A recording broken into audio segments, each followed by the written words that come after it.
Hey y'all, welcome back to Babeinlibrary. It's your girl Lisa, and today we're going to talk about all of the books that I purchased in the first quarter.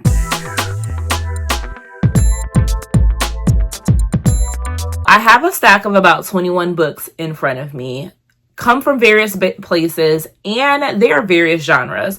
So I will tell you, I have some sci-fi, I have some dystopian, I have a horror, which is shocking news.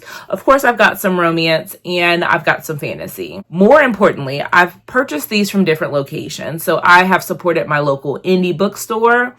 I have recently started to shop on Mercari. Of course, you know I am a Pango girl, as well as buying some books from the authors directly themselves. So let's get into it. Let's not hold any suspense because the suspense should be reserved for the books. Mainly, the book that I'm mentioning is going to be Ringshot by P. Djeli Clark. This is the horror that I was talking to you all about, which typically would not come up on my radar, definitely wouldn't be on my shelves, but this one is always kind of recommended for people that like Sinners, the movie. They're saying, oh, pick this one up. It's going to give you very, very similar vibes. Obviously, if you can see by the cover, it is definitely giving horror to me, but it's very quick. And I'm hoping that I could read this soon because I'm already itching to go rewatch Sinners. And if I do that, I will certainly be picking this one up. In addition to that, I did pick up a couple of books from Elizabeth Stephens. And you all know I adore Elizabeth Stephens. So I did need to finish out my Zaviri Mate series for the special edition. So I did pick up two. Now, it is my prerogative to have different covers. I have the hard covers and I have paperbacks mix and matched in because again, I needed Taken to Sky in hardcover. Like this is so stunningly gorgeous to me. Like I just needed it to be like solid and sound. But I have not read Taken to Evermore, and I will be wanting to get to this one. And this one was one of the ones that I was like, oh, okay, well, I wanted in a paperback. Now, again, both copies are signed. All of these are her special editions that she had the Kickstarter for. I will say that she will no longer be selling these. And so I had to finish out my collection, and these were the last two that I needed. In addition to purchasing those from Elizabeth, I wanted to pick up The Bone King and The Starling. But this one I have in a digital format and I have an audiobook, so I just need to round it out with a physical copy. This is a Viking romance, which again, I have not read a Viking romance yet. And so if I said someone was going to do it and I was going to trust them with it, Elizabeth Stephens would be that girl. And she has some really good, cute character arc. So we'll be picking this one up. Now, on Pango, I seen these and I immediately had to grab them. There is a rare occasion when you will find a Christina C. Jones book on Pango, just in general. Obviously, the woman has an extensive catalog, but people love her and never come up off her book. So when I seen this entire series, I was like, oh yeah, grab it immediately. And it was very affordable. Now these are, I think, the Love Sisters. So you have I Think I Might Love You, I Think I Might Need You, and the last one is I Think I Might Want You. I don't necessarily know what each one of the stories are about. I think this one is a surprise pregnancy, specifically because they're holding a test, right? So I Think I Might Need You very much sounds like, hey, we got something that we need to handle together. I need you. I think this one has one of them. Obviously, this person has a black eye. I'm going to need the story for this. And there's a cute little cat. Again, I don't know much about these. I do know that these are cousins to the Wright brothers, which I do have on my shelf. So I think I need to read that first before getting into these. And normally I'm not like an illustrated cover fan, but like these are just too stinking cute. So I will be reading more Christina C. Jones. She has such an extensive catalog that I've got to start somewhere. And those are a good start for me. Now, I did pick up one book that I had already read. Go me. I love Ladarian Williams' Blood at the Root. This is the first in the series. I have also read the second one, but I'm waiting for the third and final one to come out in September. And when that happens, I'm going to have all three on my shelves. Like, I needed to have this, and I was able to get this copy at Books A Million, and it was on clearance. And I was like, yeah, favorite book For a YA fantasy, yeah, gotta have it on my shelves. Now, I got very, very greedy at Half Price Bookstore, and I picked up an entire set of books, never having read them. Now, I will say I'm missing book 2, so I've got book 1, 3, 4, 5, and 6. Book 2 will be on my shelf soon, but that is going to be Ashley Antoinette's Ethic series. So you have Ethic, Ethic 3, Ethic 4, Ethic 5, and then you go into Ethic 6, which I think this series had been forming for a while. And of course, she has a lot to say in book 6.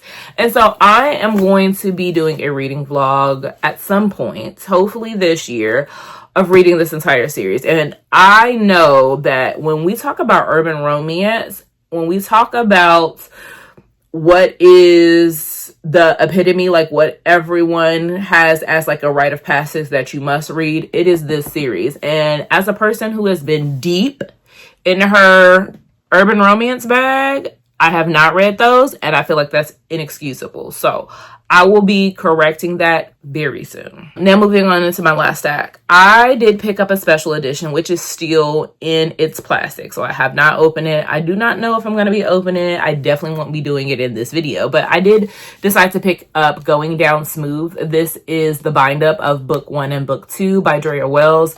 This is an Omega-verse romance that is friends to lovers, where our female FMC is an Omega, but she was a late presenting Omega, and she thought she was an Alpha this entire time.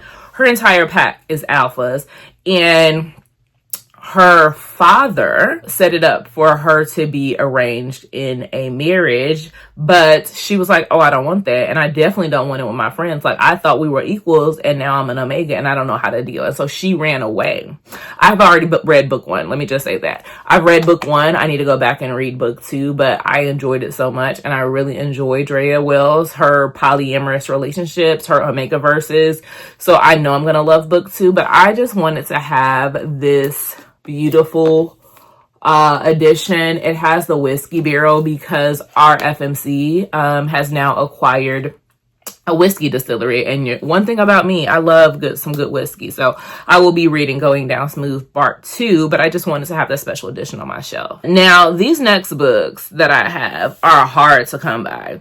When I tell you, I had to get the copy of the original Dagger Mouth before it went trad. The trad version just came out, the copy of it in terms of its cover reveal. Stunning. So if I love this, which I hope to be reading this in April, if I love this, I might just have to pick up the traditional published version because it's gorgeous, and that never happens. The original cover is always better than the traditionally published cover, but in this case, neck and neck. So I will be reading this. This is the dystopian romance that everyone is going gaga over, and I want to be amongst the people. I want to know what we're talking about, but I had to get it before it went out of print. These next 2 books, I lucked up. When I tell you I should have played the lottery this day, because I got 2 copies of a Grey Huffington. And let me see, Grey Huffington never, I'm not going to say never goes on sale, because I'm pretty sure it doesn't go on sale, but it's so exclusive that you could only buy it typically from her website. I think their Barnes & Noble has a copy, but she only allows her orders to be up the 28th of every month. That's one day a month. If you miss the drop, you miss the drop. But I got these on Pango. So I've got Chemistry and Rather. Her aesthetic and her vibe about her books are so clean, so classic, and like gorgeous Black people just saying, hey, I'm here, collect me. So I picked up both of these, and I will be reading those real soon. And hopefully I'll get the rest of the series, because I hear that series, fantastic. I've only got 4 books left. I picked up The Thick of Love. This one I picked up from Pango. And surprisingly, the person that sold it still left their annotation marks. Now, they did not write in the book, which again, I appreciate. So I'm very interested to read this and see what someone else highlighted and figure out if I can understand what their tabs mean and if I resonate with them. So this is going to be a cool experience for me because I'm not removing them. I could have gone and taken them all out, but I want to be able to read something from my perspective, but also see the previous owner's lens and how we fare as similar readers reading a book. I also have Lessons from a Hidden Treasure by Antoinette Sherrill. This one was a surprise to me because I did not recall ordering this. Like, now looking back at it, I do, but this was not something that I was expecting to come. So it was like a pleasant surprise. A Lessons from a Hidden Treasure comes after The Art of Hood Love and before Disrespectfully Reglix. So I needed this book to help bridge the gap for the series that I've been wanting to read by her. And honestly, I'm going to tell you this now. I think I might do like an author deep dive specifically for her because I have a ton of books at this point now by her.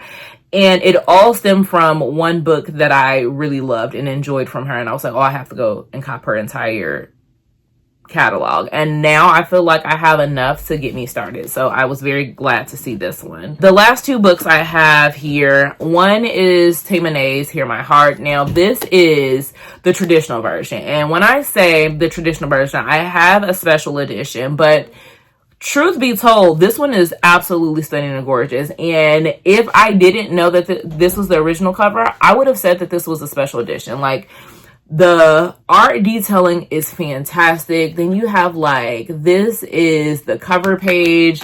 You go in and you have like special touches. Like, there is a little representation because one of our female main character is hearing impaired or she's deaf. And it's just like these beautiful pages within the traditional book. Like, Tay Monet really did give her readers something special with this one. So of course I wanted the original, but I also wanted my special edition. And then the last book that I have to haul for you is The Closeup by Kennedy Ryan. This is a novella in the Harlem Renaissance series. This comes after my favorite book ever, Real, but before Score. And so because I will be picking up Score, I needed to have this copy, and my local bookstore was participating in her pre-order sale. So she had like a signed edition. She gave you some artwork and some goodies, but I just picked this one up probably about a week or 2 weeks ago, and I can't wait to get into it right before I read Real. So that being said, I am going to ask you to do me a favor. Leave me like a palm tree or a bathing suit.